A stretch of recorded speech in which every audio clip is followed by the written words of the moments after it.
മാധ്യമപ്രവർത്തകനും ഇവിടെ ഇരിക്കുന്ന പലരുടെയും സഹപ്രവർത്തകനുമായിരുന്ന SV പ്രദീപ് എന്ന മാധ്യമപ്രവർത്തകൻ ദുരൂഹമായ സാഹചര്യത്തിൽ മരണപ്പെട്ടിട്ട് ഇന്ന് ഏകദേശം ഒരു മാസമാവുകയാണ്. കഴിഞ്ഞ മാസം 14-ാം തീയതിയായിരുന്നു തിരുവനന്തപുരത്ത് കാരയ്ക്കാമണ്ഡപത്ത് ദേശീയപാതയിൽ പട്ടാപ്പകൽ നടന്ന വാഹനാപകടത്തിൽ പ്രദീപ് കൊല്ലപ്പെട്ടത്. പ്രദീപിൻ്റെ മരണവുമായി ബന്ധപ്പെട്ട് അന്നു മുതൽ തന്നെ പലവിധമായ ആശങ്കകളും ആക്ഷേപങ്ങളും പരാതികളുമൊക്കെ ഉണ്ടായിരുന്നു. നമുക്കറിയാം, പ്രദീപ് മരണപ്പെട്ട് 24 മണിക്കൂറിനകം തന്നെ സംസ്ഥാന സർക്കാർ ഒരു പ്രത്യേക അന്വേഷണ സംഘത്തെ ചുമതലപ്പെടുത്തുകയും IG ആ അന്വേഷണത്തിന് മേൽനോട്ടം വഹിക്കുമെന്ന് വാഗ്ദാനം ചെയ്യുകയും ചെയ്തതാണ്. പക്ഷേ മരണം നടന്ന് ഒരു മാസമായിട്ടും സാധാരണഗതിയിലുള്ള ഒരു അന്വേഷണം പോലും നടക്കുന്നില്ല എന്ന ആശങ്കയാണ് കുടുംബാംഗങ്ങൾക്കും സുഹൃത്തുക്കൾക്കും പൊതുസമൂഹത്തിനുമുള്ളത്. ഈ കേസ് സാധാരണ ഒരു അപകടം എന്ന നിലയിൽ എഴുതിത്തള്ളാൻ അല്ലെങ്കിൽ കേസ് അവസാനിപ്പിക്കാൻ കേരള പോലീസ് തയ്യാറെടുക്കുന്നു എന്ന ആശങ്ക ശക്തമാണ്. ഈ സാഹചര്യത്തിലാണ് SV പ്രദീപിൻ്റെ മരണം സമഗ്രമായി അന്വേഷിക്കുക, അല്ല എങ്കിൽ കേരള പോലീസിൽ നിന്നും ഈ കേസ് കൈമാറി കേന്ദ്ര ഏജൻസികൾ അടക്കമുള്ള അന്വേഷണ സംവിധാനങ്ങളിലേക്ക് കൊണ്ടുവരണമെന്ന് ആവശ്യപ്പെട്ടുകൊണ്ട് ഒരു ആക്ഷൻ കൗൺസിൽ രൂപീകരിച്ചിട്ടുണ്ട്. ആ ആക്ഷൻ കൗൺസിലിന്റെ പ്രവർത്തകരാണ് ഞങ്ങൾ ഇവിടെ ഇരിക്കുന്ന ആൾക്കാർ. എല്ലാവരും സുപരിചിതരാണ്, എങ്കിലും ഔപചാരികതയ്ക്ക് വേണ്ടി എല്ലാവരെയും പരിചയപ്പെടുത്താം. ശ്രീ KM ഷാജഹാൻ, അദ്ദേഹത്തെ നമ്മുടെ കേരളീയ പൊതുസമൂഹത്തിന് പരിചയപ്പെടുത്തേണ്ട ആവശ്യമില്ല. ഷാജഹാൻ ചേട്ടനാണ് ഈ ആക്ഷൻ കൗൺസിലിന്റെ കൺവീനറായിട്ട് പ്രവർത്തിക്കുന്നത്. ഞാൻ സന്ദീപ് വാചസ്പതി, മാധ്യമപ്രവർത്തകനായിരുന്നു. ഇപ്പോൾ ഭാരതീയ ജനതാ പാർട്ടിയുടെ സംസ്ഥാന കമ്മിറ്റി അംഗം എന്ന നിലയിൽ പ്രവർത്തിച്ചു വരുന്നു. ശ്രീ റോയ് P മാത്യു, അദ്ദേഹവും കേരളത്തിലെ അറിയപ്പെടുന്ന മാധ്യമപ്രവർത്തകനാണ്. തലസ്ഥാന നഗരിയിലെ ഒരു മുഖമാണ് ശ്രീ റോയ് P മാത്യു, അദ്ദേഹവും ഈ ആക്ഷൻ കൗൺസിലിലുണ്ട്. അതോടൊപ്പം തന്നെ ശ്രീ രാജേഷ് പിള്ള, അദ്ദേഹത്തെയും ഞാൻ പറഞ്ഞ പോലെ എല്ലാവരും സഹപ്രവർത്തകരാണ്. ACV ചാനലിന്റെ തലവനായും ജനം TV തലവനായും ഒക്കെ സേവനമനുഷ്ഠിച്ച ശേഷം ഇപ്പോൾ ഒരു ഓൺലൈൻ സ്ഥാപനം സ്വന്തമായി നടത്തുകയാണ്, തത്വമയി TV എന്ന് പറഞ്ഞിട്ട്. അതിൽ അദ്ദേഹവും ഈ ആക്ഷൻ കൗൺസിലുണ്ട്. അതോടൊപ്പം തന്നെ ഇവിടെ ഇരിക്കുന്ന ഈ വേദിയിൽ ഇല്ലാത്ത സദസ്സിലുള്ള ശ്രീ സോയിമോൻ മാത്യു, അദ്ദേഹം മലയാളി വാർത്തയുടെ ചീഫ് എഡിറ്ററാണ്. അദ്ദേഹം ഈ ആക്ഷൻ കൗൺസിലുമായി സഹകരിക്കുന്നുണ്ട്. ശ്രീ P ശ്രീകുമാർ, ജന്മഭൂമി ഓൺലൈൻ്റെ ന്യൂസ് എഡിറ്ററാണ്. അദ്ദേഹവും ആക്ഷൻ കൗൺസിലുണ്ട്. ശ്രീ P ശിവപ്രസാദ്, അദ്ദേഹം ഇന്ത്യ ടുഡേ ഓൺലൈൻ്റെ കേരളത്തിൻ്റെ ചുമതലക്കാരനാണ്. അദ്ദേഹവും ഈ ആക്ഷൻ കൗൺസിലുമായി സഹകരിക്കുന്നുണ്ട്. അതോടൊപ്പം തന്നെ ഈസ്റ്റ് കോസ്റ്റ് വിജയൻ, നമുക്കറിയാം, ഈസ്റ്റ് കോസ്റ്റ് വിജയനെ പറ്റിയും അറിയാം. അദ്ദേഹം ഇപ്പോൾ ഒരു ഓൺലൈൻ സ്ഥാപനം നടത്തുന്ന ആളാണ്. ഇത്രയും ആൾക്കാർ ചേർന്നാണ് ഞങ്ങൾ ഈ ആക്ഷൻ കൗൺസിലിന്റെ പ്രവർത്തനവുമായി മുൻപോട്ടേക്ക് പോയത്. പ്രദീപിന്റെ കുടുംബാംഗങ്ങളുമായി സംസാരിക്കുകയും അവരുടെയൊക്കെ അനുവാദത്തോടു കൂടിയാണ് ഇങ്ങനെ ഒരു ആക്ഷൻ കൗൺസിൽ രൂപീകരിക്കുകയും ചെയ്തിട്ടുള്ളത്. പ്രധാനമായും ഞങ്ങൾക്ക് ആവശ്യപ്പെടാനുള്ളത് പ്രദീപിന്റെ മരണവുമായി ബന്ധപ്പെട്ട ചില ദുരൂഹതകൾ. കാരണം ആ മരണം ഒരു സ്വാഭാവികമായ വാഹനാപകടത്തിന്റെ ഭാഗമായി ഉണ്ടായതാണ് എന്ന് ഞങ്ങൾ വിശ്വസിക്കുന്നില്ല. ആ ദൃശ്യങ്ങൾ, ആ ആക്സിഡന്റ് നടന്ന സ്ഥലം തുടങ്ങി നിരവധി ഘടകങ്ങൾ അതിന് കാരണമായിട്ടുണ്ട്. കാരണം ഇവിടെ ഇരിക്കുന്ന എല്ലാവരും ആ ദൃശ്യങ്ങൾ കണ്ടതാണ് എന്ന് ഞാൻ വിശ്വസിക്കുന്നു. പ്രദീപ് സഞ്ചരിക്കുന്ന 2 വീലറിനൊപ്പം സഞ്ചരിച്ച മറ്റൊരു 2 വീലർ, അതാണ് പ്രധാനമായും സംശയം ഉണ്ടാക്കുന്ന ഒരെണ്ണം.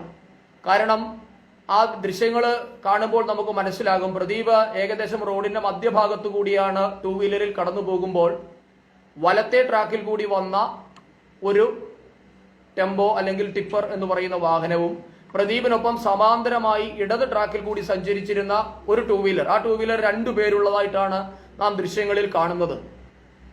ഈ ആക്സിഡന്റ് നടക്കുന്ന സമയത്ത് വലതേ ട്രാക്കിൽ കൂടി പോയിരിക്കുന്ന ടിപ്പർ ലോറി ഇടത് ട്രാക്കിലേക്ക് വരികയും, അതായത് മധ്യഭാഗത്തേക്ക് കടന്നു വരികയും പ്രദീപിനെ ഇടിച്ചിട്ടതിന് ശേഷം കടന്നു പോകുന്നതായിട്ടാണ് കാണുന്നത്.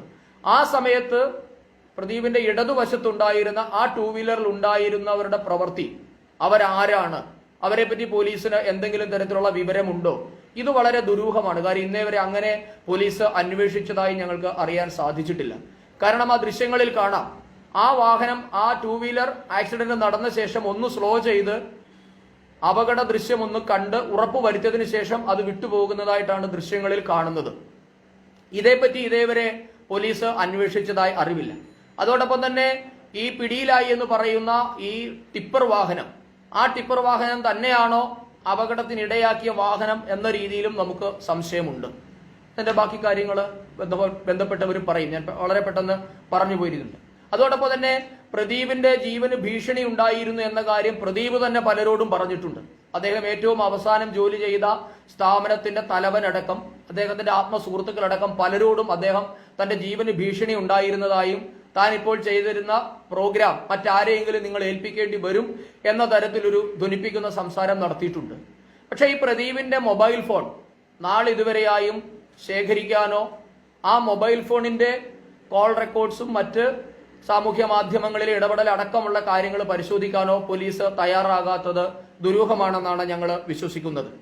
അതോടൊപ്പം തന്നെ പ്രദീപിന്റെ സുഹൃത്തുക്കൾ എന്ന് പറയുന്നവരിൽ നിന്നും വിവരങ്ങൾ ചോദിച്ചറിയാൻ പ്രത്യേക അന്വേഷണ സംഘം ഇതുവരെ തയ്യാറായിട്ടില്ല. അത് ഞങ്ങളുടെ സംശയത്തിന് ഒരു ഘടകമാണ്.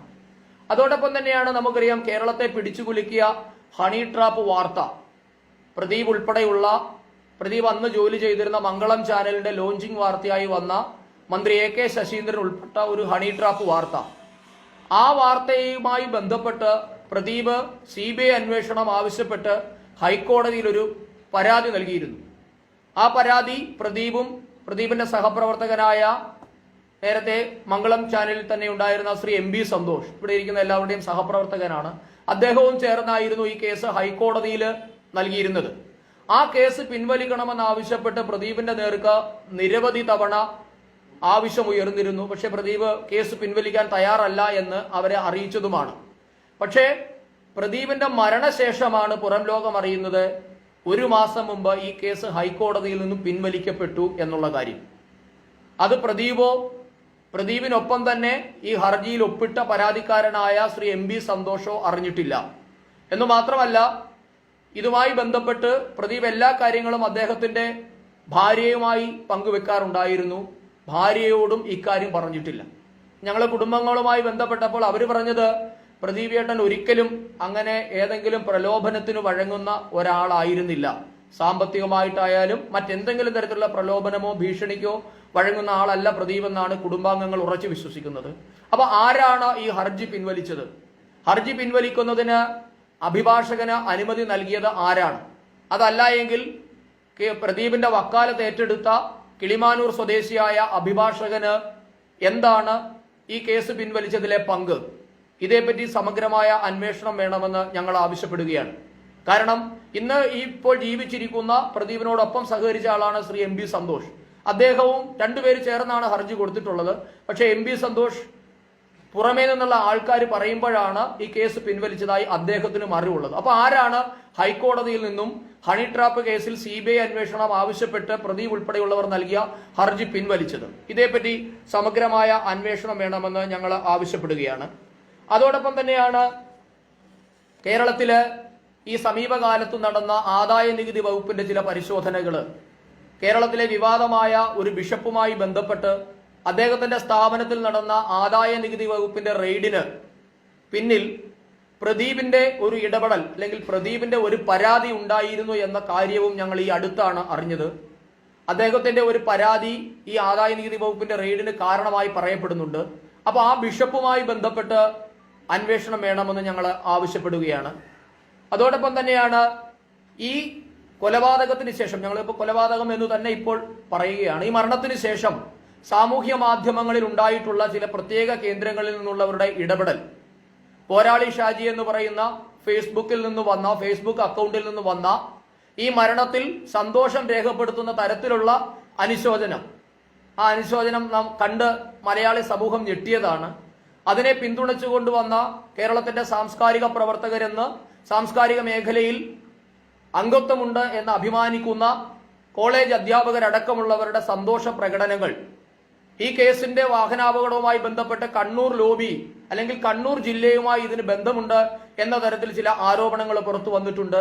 അതേപ്പറ്റി അന്വേഷിക്കണമെന്നും ഞങ്ങൾ ആവശ്യപ്പെടുകയാണ്.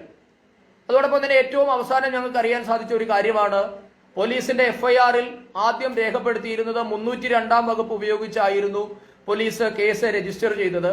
പക്ഷെ ഇപ്പോൾ അറിയാൻ സാധിക്കുന്നു FIR-ൽ നിന്നും IPC-യുടെ 302 നീക്കം ചെയ്ത് അവിടേക്ക് 304 എന്ന് പറയുന്ന മനഃപൂർവ്വമല്ലാത്ത നരഹത്യയിലെ വാഹനാപക മരണത്തിനിടയാക്കുന്ന കാര്യം എന്ന നിലയിലുള്ള IPC 304 എഴുതി ചേർത്തതായിട്ടും മനസ്സിലാക്കുന്നുണ്ട്. അത് സംബന്ധിച്ച് എവിടെ നിന്നാണ് പോലീസിന് എന്തെങ്കിലും തരത്തിലുള്ള ഇടപെടൽ ഉണ്ടായിട്ടുണ്ടോ, സ്വാധീനം ഉണ്ടായിട്ടുണ്ടോ? ഇക്കാര്യത്തെ പറ്റി പ്രദീപിന്റെ അമ്മ മുഖ്യമന്ത്രിക്കും DGP-ക്കും പരാതി നൽകിയിട്ടുണ്ട്. പക്ഷെ നാളിതുവരെ കാര്യമായ ഒരു അന്വേഷണവും നടന്നതായിട്ട് ഞങ്ങൾക്ക് മനസ്സിലാക്കാൻ സാധിച്ചിട്ടില്ല. ഇത്രയുമാണ് പ്രദീപിന്റെ മരണത്തിൽ ദുരൂഹതയുണ്ട് എന്ന് സംശയിക്കാനുള്ള കാരണങ്ങൾ. ഇപ്പോൾ ആക്ഷൻ കൗൺസിൽ രൂപീകരിച്ചിരിക്കുന്നതിന്റെ ഉദ്ദേശം ആരെയെങ്കിലും രാഷ്ട്രീയമായോ അല്ലാതെയോ വേട്ടയാടാനോ ഏതെങ്കിലും ഒരു പ്രതി ഉണ്ട് എന്ന് ഉറപ്പിച്ച് മുന്നോട്ട് പോകാനോ അല്ല ഞങ്ങൾ ആക്ഷൻ കൗൺസിൽ രൂപീകരിച്ചിട്ടുള്ളത്. പ്രദീപിന്റെ മരണവുമായി ബന്ധപ്പെട്ട് പൊതുസമൂഹത്തിനും സുഹൃത്തുക്കൾക്കും കുടുംബാംഗങ്ങൾക്കും ചില സംശയങ്ങളുണ്ട്. ഈ സംശയങ്ങൾ ദൂരീകരിക്കേണ്ട ബാധ്യത കേരള പോലീസിനാണ്. അത് ദൂരീകരിക്കണം എന്ന് മാത്രമാണ് ഞങ്ങൾക്ക് പറയാനുള്ളത്. ശാസ്ത്രീയമായ എല്ലാ അന്വേഷണത്തിനും ഒടുവിൽ ഇത് വാഹനാപകടമാണ് എന്നാണ് പോലീസ് പറയുന്നതെങ്കിൽ ആ രീതിയിലേക്കും നമ്മളെല്ലാവരും മാറാൻ തയ്യാറാണ്. പക്ഷേ ഫോർ ദ ടൈം ബീയിങ് ഞങ്ങൾക്ക് അങ്ങനെ വിശ്വസിക്കാൻ തെളിവില്ല, സാഹചര്യമില്ല, ഞങ്ങളെ മനസാക്ഷി അതിനെ അനുവദിക്കുന്നില്ല. അതുകൊണ്ടാണ് ആക്ഷൻ കൗൺസിൽ എന്ന ഒരു രൂപത്തിൽ നിയമപരമായും അല്ലാത്തതുമായ പോരാട്ടത്തിന് പ്രദീപിന്റെ കുടുംബത്തിന് പിന്തുണ നൽകണം. അത് കേരളീയ പൊതുസമൂഹത്തിന്റെ ബാധ്യതയാണ് എന്ന് ഞങ്ങൾ കരുതുന്നു. അതോടൊപ്പം തന്നെ പ്രദീപിനെ പലപ്പോഴും ഡയറക്റ്റായിട്ടോ ഇൻഡയറക്റ്റായിട്ടോ സഹപ്രവർത്തകരായിട്ടുള്ളവരാണ് ഇവിടെ ഇരിക്കുന്ന പലരും. അങ്ങനെ പല കാരണങ്ങൾ കൊണ്ട് തന്നെ ഈ മരണത്തിൽ സമഗ്രമായ ഒരു അന്വേഷണം വേണമെന്നാണ് ഞങ്ങൾ ആവശ്യപ്പെടുന്നത്.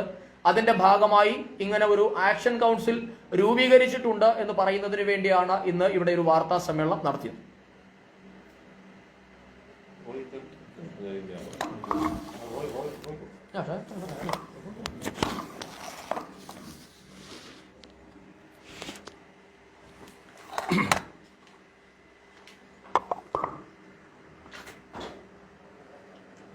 ഈ കഴിഞ്ഞ ഒരു 1.5 വർഷത്തിനിടയിൽ നമ്മുടെ 2 പ്രധാനപ്പെട്ട സുഹൃത്തുക്കളാണ് വളരെ ദുരൂഹമായ സാഹചര്യത്തിൽ കൊല്ലപ്പെട്ടിരിക്കുന്നത്. മാധ്യമപ്രവർത്തകരായ 2 പേര്. ഈ 2 പേരുടെയും മരണത്തിനകത്ത് ഒരുപാട് സമാനതകളുണ്ട്. ഒരുപാട് ഇനിയും പുറത്തു വരാത്ത ഒരുപാട് രഹസ്യങ്ങൾ നിൽക്കുകയാണ്. അപ്പം ഞാനൊരു മാധ്യമപ്രവർത്തകൻ എന്നുള്ളതിൽ എൻ്റെ സഹപ്രവർത്തകരായ നിങ്ങളോട് ആവശ്യപ്പെടുന്നു അതാണ്, നമുക്ക് സ്വതന്ത്രമായി തൊഴിൽ ചെയ്യാനുള്ള ഒരു അന്തരീക്ഷം കേരളത്തിൽ ഇല്ലാതാവുകയാണോ എന്ന് ഭയപ്പെടുന്നു. ആ ഒരവസ്ഥ, അതായത് ഈ നമുക്കൊരു സ്വതന്ത്രമായി ചോദ്യം ചോദിക്കാനോ അന്വേഷണം നടത്താനോ വസ്തുതകൾ പുറത്തു കൊണ്ടുവരാനോ പറ്റാത്ത തരത്തിലേക്ക് നമ്മുടെ സാംസ്കാരിക അന്തരീക്ഷം അല്ലെങ്കിൽ നമ്മുടെ ജനാധിപത്യം പോകുന്നുണ്ടോ ഇല്ലയോ എന്നുള്ളതാണ് നമ്മളെല്ലാവരും കാത്തിരുന്ന് കാണേണ്ടതും നമ്മൾ അന്വേഷിക്കേണ്ടതുമായിരുന്നു. അവിടെയാണ് പ്രദീപിന്റെയും ബഷീറിന്റെയും മരണം നമ്മളെ ഭയപ്പെടുത്തുന്നതും നമ്മളെ പിന്നോട്ട് വലിക്കുന്നതുമായ ചില സത്യങ്ങളുണ്ടോ എന്ന് സംശയിക്കേണ്ടിയിരിക്കുന്നു. ഈ പ്രസ് ക്ലബ്ബിൽ നടന്ന ഒരു വലിയ സംഭവമായിരുന്നു നമ്മുടെ സുഹൃത്തായ സഹപ്രവർത്തകനായ കടവിൽ റഷീദ് മുൻ DGP-ക്ക് നേരെ ഒരു ചോദ്യം ചോദിച്ചപ്പോൾ ഉണ്ടായ റിയാക്ഷൻ. അതാണ് ഇന്ന് കേരളത്തിൽ നേരിടുന്ന ശരാശരി ജേർണലിസ്റ്റുകൾ നേരിടുന്ന ഏറ്റവും വലിയ ഭയാനകമായ അന്തരീക്ഷം. അതിന്റെ ഉപോൽപ്പന്നങ്ങളാണ് ഇപ്പോൾ സംഭവിച്ച ഈ 2-3 സംഭവങ്ങളും. നമ്മൾക്ക് സ്വതന്ത്രമായി തൊഴിൽ ചെയ്യാനുള്ള അന്തരീക്ഷം കേരളത്തിൽ നിന്ന് ഇല്ലാതാവുകയാണോ എന്ന ഒരു വലിയ ഒരു ഭീതിജനകമായ അന്തരീക്ഷം ഉണ്ട്. അപ്പൊ അതുകൊണ്ട് മാത്രമാണ് നമ്മൾ ഇന്നിവിടെ ഈ ആക്ഷൻ കൗൺസിൽ എന്നുള്ള നിലയിൽ നിങ്ങളെ അഭിമുഖീകരിക്കുന്നത്.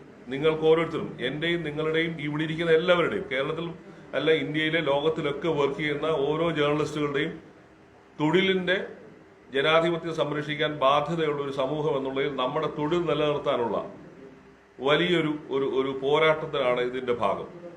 ഇപ്പൊ സന്ദീപ് പറഞ്ഞ പോലെ ഇനി ഇപ്പൊ ആക്സിഡന്റ് ആയി തന്നെയാണ് പ്രദീപ് മരിച്ചതെങ്കിൽ അതങ്ങനെ ആവട്ടെ. പക്ഷെ അതല്ല, ഇനിയും ക്ലിയർ ചെയ്യാത്ത കുറേ സംശയങ്ങൾ നിൽക്കുകയാണ്. ആ സംശയങ്ങളിലാണ് സംസ്ഥാന പോലീസ് അല്ലെങ്കിൽ സംസ്ഥാനത്തെ ഭരണാധികാരികൾ ഒരു മറുപടി കണ്ടുപിടിക്കേണ്ടത്. ആ മറുപടിക്ക് വേണ്ടിയാണ് നമ്മുടെ ഈ പോരാട്ടം. അതാണ് നിങ്ങൾ ഓരോരുത്തരും നിങ്ങളുടെ ഒരു വ്യക്തിപരമായ പ്രശ്നമായിട്ടും എന്നതിലുപരി നമ്മുടെ സമൂഹത്തിന്റെ ഒരു പ്രശ്നമായിട്ട് നിങ്ങൾ ഇതിനെ കാണണം. അതിനാവശ്യമായ തരത്തിലേക്കുള്ള നിങ്ങളുടെ സഹകരണമാണ് നമ്മൾ ഓരോരുത്തരും പ്രതീക്ഷിക്കുന്നത്. കാരണം നമ്മൾ വരും തലമുറയുണ്ട്, നമ്മൾ തൊട്ടു പിന്നാലെ വരുന്ന നമ്മുടെ ചെറുപ്പക്കാരുണ്ട്. അവർക്ക് പോലും ചോദ്യം ചോദിക്കാനുള്ള ധൈര്യം ഇല്ലാതായി പോകുന്ന ഒരു അന്തരീക്ഷമാണ് ഉണ്ടാകുന്നത്. നിങ്ങൾക്ക് പ്രദീപിന്റെ മാധ്യമ ശൈലിയോട് നിങ്ങൾക്ക് വിയോജിക്കാം, അതിനോട് എതിർക്കാൻ, പോരടിക്കാം, അതൊക്കെ ശരിയായ കാര്യം തന്നെ. അതിനുള്ള സ്വാതന്ത്ര്യമുള്ള രാജ്യത്താണ് നമ്മൾ ജീവിക്കുന്നത്. പക്ഷെ അതല്ലല്ലോ, ഒരു ചോദ്യം ചോദിച്ചതിന്റെ പേരിൽ, ഒരു വാർത്ത പുറത്തു കൊണ്ടുവന്നതിന്റെ പേരിൽ ഇത്തരത്തിലാണ് ഓരോരുത്തർക്ക് അനുഭവം എന്നുള്ള വലിയ സൂചനയാണ്.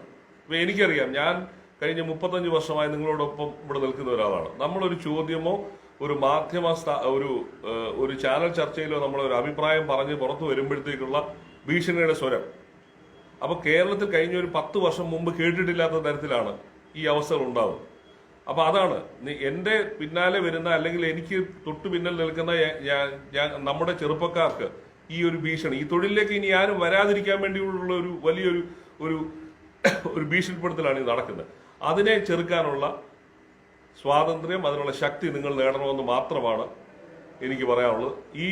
ഈ പോരാട്ടത്തിനകത്ത് ഓരോ ജേർണലിസ്റ്റിന്റെയും സഹകരണമാണ്, അവരുടെ ശബ്ദമാണ് ഉണ്ടാവുന്നത്. ഞാനൊരു ഒന്ന് രണ്ട് വാക്കുകൾ പറഞ്ഞോട്ടെ.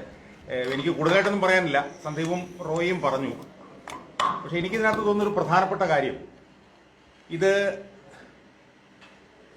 മാധ്യമപ്രവർത്തകരുടെ നിലനിൽപ്പിന്റെയും മുന്നോട്ട് പോക്കിന്റെയും മാത്രം പ്രശ്നമായിട്ട് അല്ല ഞാനിതിനെ കാണുന്നുള്ളത്. ഒരു പൊതുപ്രവർത്തകൻ എന്നുള്ള നിലയിൽ പൊതുപ്രവർത്തകരും ചോദ്യങ്ങൾ ചോദിക്കരുത് എന്നുള്ളതിന്റെ ഒരു സന്ദേശമായിട്ടാണ് ഞാൻ ഇതിനെ കാണുന്നത്. അതിനകത്ത് മാധ്യമപ്രവർത്തകർ വരുന്നു എന്ന് മാത്രമേ ഉള്ളൂ. അപ്പം എൻ്റെ അനുഭവം ഞാൻ പറയാം. ഞാൻ ഈ പ്രദീപ് മരിച്ചെന്ന് രാത്രി ഞാൻ CP ജോണിന്റെ വീട്ടിലിരിക്കുകയായിരുന്നു. ഫോണിന്റെ ചാർജ് പോയി. വീട്ടിൽ ചെന്ന് നോക്കുമ്പം 50 വാട്സപ്പ് കോളുകളാണ് എനിക്ക് ഫോണിൽ വന്നിരിക്കുന്നത്. ഈ 50 വാട്സപ്പ് കോളുകൾക്കും ഒരൊറ്റ കാര്യം മാത്രമേ പറയാനുള്ളൂ: ഷാജഹാനെ സൂക്ഷിച്ചോണം. ഇത് മാത്രമാണ് അവർക്ക് പറയാനുള്ളത്, വേറൊന്നും അവർക്ക് പറയാനില്ല. ഇപ്പം പല ആളുകളുടെയും പ്രതികരണം, ഒരു വനിതാ നേതാവ്, RMPയുടെ നേതാവ് രമ, അവരെ വിളിച്ചിട്ട് കരയുകയായി. ഷാജഹാൻ സാബിനെ ഓർത്തിട്ട് എനിക്ക് ഭയം തോന്നുന്നു, സൂക്ഷിക്കണം എന്നാണ് പറഞ്ഞത്. എത്രയോ ആളുകൾ പരിചയമില്ലാത്തവർ, ഇപ്പൊ കണ്ണൂരിൽ നിന്ന് നീ കാഞ്ഞങ്ങാട് നിന്നൊരു സുഹൃത്ത് വിളിച്ചിട്ട് പറഞ്ഞത്, എല്ലാ ദിവസവും പത്രം എടുത്ത് തുറന്നു നോക്കുമ്പോൾ ഷാജഹാന്റെ പടം പത്രത്തിൽ 1-ാം പേജിലുണ്ടോ എന്നാണ് നോക്കുന്നത് എന്നാണ്. വേറൊരു പരിചയമില്ലാത്ത ഒരാൾ വിളിച്ചിട്ട് പറഞ്ഞാൽ ഉറങ്ങാൻ കഴിഞ്ഞില്ല എന്നാണ്. എനിക്ക് തോന്നുന്നൊരു 10-200ഓളം ആളുകൾ, അതിലൊരു 90% ആളുകളും അപരിചിതരായിട്ടുള്ള ആളുകൾ ഈ സംഭവം നടന്നതിന് പിറ്റേ ദിവസം എന്നെ വിളിച്ചിട്ട് നിങ്ങൾ സൂക്ഷിച്ചോണം, നിങ്ങൾ എങ്ങനെയാണ് ജീവിച്ചിരിക്കുന്നത് എന്നാണ് ചോദിച്ചുകൊണ്ടിരിക്കുന്നത്. ഇപ്പം എന്നെ സംബന്ധിച്ചിടത്തോളം ഞാൻ പറയട്ടെ, ഞാൻ എന്നെ കൊണ്ട് കഴിയുന്നത് പോലെ ഈ അഴിമതികൾ, ഇതുപോലുള്ള കാര്യങ്ങൾ പുറത്ത് ദിവസവും കൊണ്ടുവന്നുകൊണ്ടിരിക്കുകയാണ്. എൻ്റെ കുടുംബം, ഞാൻ അതിനെക്കുറിച്ച് കൂടുതലായി ഞാൻ വിശദീകരിക്കുന്നില്ല. വലിയ വെല്ലുവിളികൾ നേരിട്ടാണ് ഞാൻ മുന്നോട്ട് പോകുന്നത്. ഒരു പൊതുപ്രവർത്തകർ എന്നുള്ള നിലയിലാണ് ഞാൻ ഈ പറയുന്നത്. പല കാര്യങ്ങളും എനിക്ക് പുറത്ത് പറയാൻ വയ്യാത്ത അവസ്ഥയുണ്ട്. എനിക്കൊരു വധഭീഷണി ഉണ്ടായിരുന്നു. ഞാൻ പരാതി കൊടുത്തു, 1 മാസം കഴിഞ്ഞു, ഒരനക്കവും അതിനകത്ത് ഉണ്ടായിട്ടില്ല. ഞാൻ വധഭീഷണിയിൽ ഭയപ്പെടുന്നു എന്നുള്ളതല്ല ഞാൻ പറഞ്ഞത്. എനിക്ക് ആ ഭയമൊന്നും എനിക്കില്ല. ഭയം ഉണ്ടായിരുന്നെങ്കിൽ ഇതിനെ കുറെ ഇറങ്ങാൻ നടക്കേണ്ട കാര്യം. അപ്പം അതുകൊണ്ട് ഞാൻ കൂടുതൽ ദീർഘിപ്പിക്കുന്നില്ല. ഇത് ഇപ്പം നടന്നിട്ടുള്ള ഈ സംഭവം മാധ്യമപ്രവർത്തകർക്കുള്ള ഒരു സന്ദേശം മാത്രമല്ല, പൊതുമണ്ഡലത്തിന് കൂടിയുള്ള ഒരു ശക്തമായ സന്ദേശമാണ് എന്നാണ് ഞാൻ വിശ്വസിക്കുന്നത്. ബഷീർ മരിച്ചിട്ട് കൊല്ലം 1 കഴിഞ്ഞു. ബഷീർ എങ്ങനെയാണ് മരിച്ചതെന്നും അതിന്റെ അവസ്ഥ എന്താണെന്ന് നമുക്കറിയാം. ഇപ്പം പ്രദീപ് എന്ന് പറഞ്ഞ അയാൾ നിർഭയനായിട്ടുള്ളൊരു പത്രപ്രവർത്തകനായി, നിർഭയനായിട്ടുള്ളൊരു പത്രപ്രവർത്തകൻ. അയാളുടെ വീഡിയോകളൊക്കെ നമുക്ക് പൂർണ്ണമായി തന്നെ കാണാൻ പോലും ബുദ്ധിമുട്ടായ നിലയിലുള്ള അഗ്രഷനായിരുന്നു അങ്ങേർക്ക് ഉണ്ടായിരുന്നത്. അതൊക്കെ ശരി തന്നെയാണ്. പക്ഷെ അങ്ങനെ അഗ്രഷനുള്ളൊരു മനുഷ്യനെ അവനെ കൊല്ലാനാരാണ് അനുവാദം കൊടുക്കുന്നത് എന്നുള്ളതാണ് ചോദ്യം. അവന് ജീവിക്കണ്ടേ ഇവിടെ? അഗ്രസീവായിട്ട് പറയുന്ന ഒരാളെ കൊല്ലാൻ ഇന്ത്യൻ ഭരണഘടന അനുവദിക്കുന്നുണ്ടോ? അനുവദിക്കുന്നില്ല. അപ്പൊ എന്താ സംഭവിച്ചിട്ടുള്ളത്? തിരുവനന്തപുരത്ത് തലസ്ഥാനത്ത് പട്ടാപ്പകല് 3:30 മണി സമയത്ത് ഒരു ഹൈവേയിൽ നിർഭയനായി പ്രവർത്തിച്ച ഒരു മനുഷ്യൻ, ഒരു പൗരൻ, അയാളുടെ തലയിൽ കൂടി ഒരു ലോറി കയറി ഇറങ്ങി പോവുകയാണ്. ഞാൻ പറഞ്ഞത് നമ്മള് സ്വയം വിമർശനപരമായി ഇതിനെ കാണണമെന്നാണ് ഞാൻ പറഞ്ഞത്. ഞാൻ ആരെയും കുറ്റപ്പെടുത്തുകയല്ല. പക്ഷെ 1 മാസമാവുകയാണ് ആ പാവപ്പെട്ട മനുഷ്യൻ മരിച്ചിട്ട്. എന്ത് പ്രതികരണം നമുക്ക് ഈ സമൂഹത്തിൽ ഉണ്ടാക്കാൻ കഴിഞ്ഞു എന്നുള്ളത് നമ്മുടെ മനസ്സിനോട്, നമ്മുടെ നെഞ്ചത്തോട്ട് കൈതിരിച്ച് ചോദിക്കേണ്ട വിഷയമാണെന്ന് എനിക്ക് തോന്നുന്നു. എനിക്ക് എൻ്റെ വീട്ടിൽ എൻ്റെ ഒരു അനിയൻ മരിച്ച പോലെയാണ് എനിക്ക് തോന്നുന്നത്. പക്ഷെ ഞാൻ ചോദിക്കുന്ന ഇവിടുത്തെ മാധ്യമ സമൂഹം, ഇതുപോലൊരു മനുഷ്യൻ, രണ്ടുപേരല്ലേ നിങ്ങളുടെ കൂട്ടത്തിൽ നിന്ന് മരിച്ചത്? നാളെ നിങ്ങളെല്ലാവരും മനസ്സിലാക്കിക്കൊള്ളൂ, ഇതെല്ലാവർക്കും നിങ്ങൾക്കെതിരായിട്ടെല്ലാം ഇത് വരാൻ പോവുകയാണ്. അതുകൊണ്ട് ഞാൻ കൂടുതൽ വിശദീകരിക്കുന്നില്ല. എനിക്കൊക്കെ പൊതുപ്രവർത്തന രംഗത്ത് ഓരോ ഇഞ്ച് മുന്നോട്ട് പോകാൻ വലിയ പ്രതിസന്ധി ഇതുപോലെ ഉണ്ടായിക്കൊണ്ടിരിക്കുകയാണ്. നിങ്ങളെ കൊല്ലും എന്നാണ് പറയുന്നത്, നിങ്ങൾ ജീവിക്കില്ല എന്നാണ് പറയുന്നത്, നിങ്ങൾ ഈ പണി അവസാനിപ്പിക്കൂ എന്നാണ് എന്നോട് ഓരോ നിമിഷവും എൻ്റെ സുഹൃത്തുക്കളും എൻ്റെ കുടുംബത്തിലുള്ളവരും പറഞ്ഞുകൊണ്ടിരിക്കുന്നത്. അപ്പൊ എങ്ങനെയാണ് സുഹൃത്തുക്കളെ നമുക്ക് മുന്നോട്ട് പോകാൻ കഴിയും? അതുകൊണ്ട് ഞാൻ പറയുന്നത് മാധ്യമപ്രവർത്തകരുടെ മാത്രം പ്രശ്നമല്ല, ഇത് പൊതുമണ്ഡലത്തിന്റെ കൂടെ പ്രശ്നമാണ്. ഒരു മാസക്കാലമായി എന്താണ് ഇവിടെ നടന്നത്? ഞാൻ ആരെയും ഞാനൊരു ഭരണകൂടത്തിന്റെ വിമർശനം, പക്ഷെ അതെല്ലാം മാറ്റി നിർത്തി ഞാൻ ആത്മാർത്ഥമായി ഞാൻ ചോദിക്കണം, ഒരു മാസമായി ഈ ചെറുപ്പക്കാരന്റെ തലയിൽ കൂടി ഈ ലോറി കയറി ഇറങ്ങിയിട്ട് എന്ത് നടന്നു ഇവിടെ? എന്ത് ചെയ്തു ഇവിടെ ഭരണകൂടം? അവിടെ ചെന്ന് പിന്നെ ഭാര്യയുടെ ഒരു മൊഴിയെടുത്തു എത്രയോ ദിവസങ്ങൾക്ക് മുമ്പ്. എന്നിട്ടിപ്പോ എം പി സന്തോഷിനെ കുറിച്ച് സന്ദീപ് പറഞ്ഞു. എം പി സന്തോഷും പിന്നെ പ്രദീപും കൂടാണ് കേസ് കൊടുത്തത്. ആ കേസ് പിൻവലിക്കപ്പെടുകയാണ്, പ്രദീപ് പോലും അറിയാതെ. എം പി സന്തോഷ് അറിയാതെ കേസ് പിൻവലിക്കപ്പെടുകയാണ്. പിൻവലിച്ചതിനെ തുടർന്നാണ് അവർ മരിച്ചത്. പിൻവലിച്ചില്ലായിരുന്നെങ്കിൽ മരിക്കില്ലായിരുന്നു. വെഞ്ഞാറമൂടുള്ള എന്തോ ഒരു സിയാദ് എന്ന് പറഞ്ഞൊരു അഭിഭാഷകൻ, അയാൾ പോയി പിൻവലിച്ചു എന്നാണ് പറയുന്നത്. ഇതിനെക്കുറിച്ചൊന്നും പോലീസ് അന്വേഷിക്കുന്നില്ല. ഒരു മാസമായിട്ടും നമുക്കൊന്നും ആർക്കും ഒരു ഛേദവുമില്ല. ഞാൻ പറയട്ടെ, ഇയാൾ മരിച്ചതിന്റെ പിറ്റേ ദിവസം പിന്നെ മോർച്ചറിയിൽ ഞാനുണ്ടായിരുന്നു. എനിക്ക് വിഷമമുണ്ട്, എൻ്റെ മനസ്സിലെ വിഷമം കൊണ്ട് ഞാൻ പറയണം. രണ്ട് പത്രപ്രതിനിധികളെയാണ് ഞാൻ അവിടെ കണ്ടത്, രണ്ട് പേർ. ഞാൻ പറയുന്നത് നിങ്ങളെല്ലാവരും ഇത് നേരിടാൻ പോവുകയാണ്. എന്നെ സംബന്ധിച്ചിടത്തോളം എനിക്കറിയില്ല, എന്നെ പറയാമെന്ന് എനിക്കറിയില്ല. ഞാനും റോയ് മാത്യു ഒക്കെ അങ്ങ് പോകുന്നിടം വരെ പോട്ടെ എന്ന് വിചാരിച്ച് ഞങ്ങൾ ഇതിന്റെ പുറകിൽ നിൽക്കുകയാണ്. എവിടം വരെ പോകും എന്നും എത്ര നാൾ ഇതുകൊണ്ട് ഷാജഹാൻ എല്ലാവരും വെടിവെച്ച് വീഴ്ത്തിക്കൊണ്ടിരിക്കുകയല്ലേ എന്ന് എൻ്റെ ഒരു സുഹൃത്ത് കഴിഞ്ഞ ദിവസം പറഞ്ഞു. ഞാൻ പറഞ്ഞു അതെ, അതിന്റെ ഇടയിൽ ഒരുപക്ഷെ ആ വെടി എനിക്കും ചിലപ്പോൾ കൊണ്ടേക്കാം എന്നുള്ള ഒരു സാഹചര്യത്തിലാണ് മാധ്യമപ്രവർത്തകർ മാത്രമല്ല പൊതുപ്രവർത്തകരും ജീവിക്കുന്നത് എന്നുള്ളത് നമ്മൾ മനസ്സിലാക്കണം. അതുകൊണ്ട് നമുക്കാരോടും രാഷ്ട്രീയ വൈര്യനിര്യാതന ബുദ്ധിയൊന്നുമില്ല. നമ്മൾ ആരുടെ എതിരാളികളൊന്നുമല്ല. പക്ഷേ ഈ പ്രദീപിന്റെ മരണത്തിൽ ആരാണ് ഉത്തരവാദി എന്ന് കണ്ടുപിടിക്കാൻ നമുക്ക് കഴിഞ്ഞില്ലെങ്കിൽ നാളെ നിങ്ങളുടെ ഇടയിൽ നിന്നും പ്രദീപുമാർ ഉണ്ടാകും എന്ന് നിങ്ങൾ ഓർത്തുകൊള്ളണം. സ്വയം വിമർശനപരമായി നിങ്ങൾ ചിന്തിക്കണം. പ്രദീപിന്റെ ഘാതകരെന്ന പ്രദീപ് കൊല്ലപ്പെട്ടതാണെന്നുള്ള കാര്യത്തിൽ എനിക്ക് യാതൊരു തർക്കവുമില്ല, ഒരു സംശയവും എന്നെ സംബന്ധിച്ചിടത്തോളം. ഞാൻ എൻ്റെ കൂടുതൽ വിശദാംശങ്ങളിലേക്കൊന്നും ഞാൻ പോകുന്നില്ല. ഞാൻ മനസ്സിലാക്കിയെടുത്തോളം പ്രദീപിനെ കൊന്നതാണ്. കാരണം പ്രദീപ് നിർഭയനായിരുന്നു. പ്രദീപ് എല്ലാവരെയും കണ്ണടച്ച് എതിർക്കുമായിരുന്നു. പ്രദീപ് കൈക്കൂലി മേടിക്കുന്നവനായിരുന്നില്ല, സ്വാധീനത്തിന് വഴങ്ങുന്നവനായിരുന്നില്ല. അതുകൊണ്ട് പ്രദീപ് എല്ലാവരെയും എതിർക്കുമായിരുന്നു. അതുകൊണ്ട് എല്ലാ ശത്രുക്കളും ഒരുമിച്ച് ചേർന്ന് പ്രദീപിനെ കൊന്നതാണെന്നുള്ള കാര്യത്തിൽ എനിക്ക് യാതൊരു സംശയവുമില്ല. അതുകൊണ്ട് മാധ്യമപ്രവർത്തകരും പൊതുമണ്ഡലവും കൂടി ഒറ്റയ്ക്ക് ഒരുമിച്ച് ഒരു മെയ്യോടെ നിന്നുകൊണ്ട് ഈ കൊലപാതകയെ നമ്മൾ കണ്ടുപിടിച്ചില്ലെങ്കിൽ നമുക്ക് നാളെ ഒരു ഇഞ്ച് നമുക്ക് മുന്നോട്ട്. ഇപ്പൊ ഞാനിപ്പോ 2-3 ദിവസമായി ഞാൻ പറയട്ടെ, കേരളത്തിലെ ക്രൈംബ്രാഞ്ച് മേധാവിക്കെതിരായിട്ടുള്ള വാർത്തകൾ വിവരങ്ങൾ ഞാൻ പുറത്തു വിട്ടുകൊണ്ടിരിക്കുകയാണ്. എന്നോട് ആളുകൾ ചോദിക്കുന്നത് എങ്ങനെയാണ് ഷാജഹാൻ, ഇത് എന്താണ്, നിങ്ങൾക്ക് ജീവിക്കണ്ടേ ചോദിച്ചുകൊണ്ടിരിക്കുകയാണ് എന്നോട്. അപ്പൊ നമുക്ക് ജീവിക്കണ്ടേ സുഹൃത്തുക്കളെ?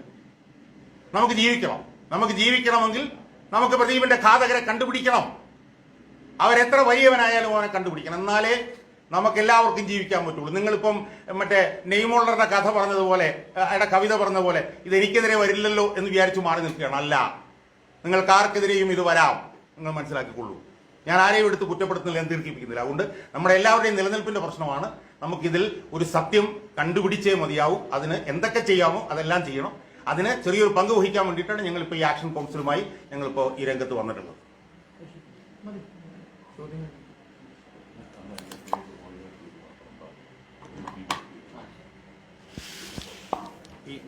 റോയി പി മാത്യു ഇല്ല, റോയി മാത്യു എന്ന് മാത്രമേ ഉള്ളൂ. പേരപ്പം തിരുത്തേക്കണം. പിന്നെ നമ്മളെ അത് കൺവീനർ തന്നെ. ഇപ്പൊ നമ്മളുടെ ഭാവി പരിപാടികളെ പറ്റി കൺവീനർ ഒന്ന് വിശദീകരിക്കും. നമ്മളൊരു 4 പരിപാടികളാണ് ഇതിനകത്ത് ചെയ്യാൻ നമ്മൾ ഉദ്ദേശിക്കുന്നത്. ഒരു സെക്രട്ടേറിയറ്റിൽ ഒരു ഏകദിന സത്യാഗ്രഹം നമ്മൾ ഉദ്ദേശിക്കുന്നുണ്ട്, ഈ പ്രദീപിന്റെ അമ്മയും കൂടി പങ്കെടുപ്പിച്ചുകൊണ്ട്. നിയമസഭയിൽ കുറെ ചോദ്യങ്ങൾ നമ്മൾ ഇപ്പൊ തന്നെ എഴുതി കൊടുത്തിട്ടുണ്ട്, അല്ലേ? കൊടുത്തിട്ടുണ്ട്. അതുപോലെ തന്നെ ഗവർണർ, മുഖ്യമന്ത്രി, പ്രതിപക്ഷ നേതാവ്, വിവിധ പാർട്ടി അധ്യക്ഷന്മാർ എന്നിവരെ സന്ദർശിച്ച് നിവേദനം നൽകാൻ നമ്മൾ ഉദ്ദേശിക്കുന്നുണ്ട്. അതുപോലെ തന്നെ കേന്ദ്ര സംസ്ഥാന മനുഷ്യാവകാശ കമ്മീഷൻ, DGP, പ്രസ് കൗൺസിൽ, കേന്ദ്ര ആഭ്യന്തരമന്ത്രി ഇവർക്കൊക്കെ പരാതി നൽകാനും നമ്മൾ ഉദ്ദേശിക്കുന്നുണ്ട്. നിയമ നടപടികളുടെ കാര്യവും നമ്മൾ വളരെ സജീവമായി ആലോചിക്കുന്നുണ്ട്. ഇത്രയും 5 കാര്യങ്ങളാണ് ഇതിന്റെ ഭാവി പരിപാടികൾ എന്നുള്ള നിലയിൽ ഞങ്ങൾക്ക് നിങ്ങളുടെ മുന്നിൽ വെക്കാനുള്ളത്. അപ്പോൾ ഇത് സംബന്ധിച്ച പ്രസ് റിലീസായിട്ട് ഇത് തയ്യാറാക്കി എല്ലാവരുടെയും മെയിൽ അയച്ചു തരാം. ഇപ്പോൾ നമ്മൾ പ്രിൻ്റ് ഔട്ട് വളരെ കുറച്ച് നാമമാത്രമായിട്ട് എടുത്തിട്ടുള്ളൂ. അതുകൊണ്ടാണ് എന്തെങ്കിലും ചോദിക്കാനുണ്ടെങ്കിൽ നിങ്ങൾക്ക് അവസാനിക്കും.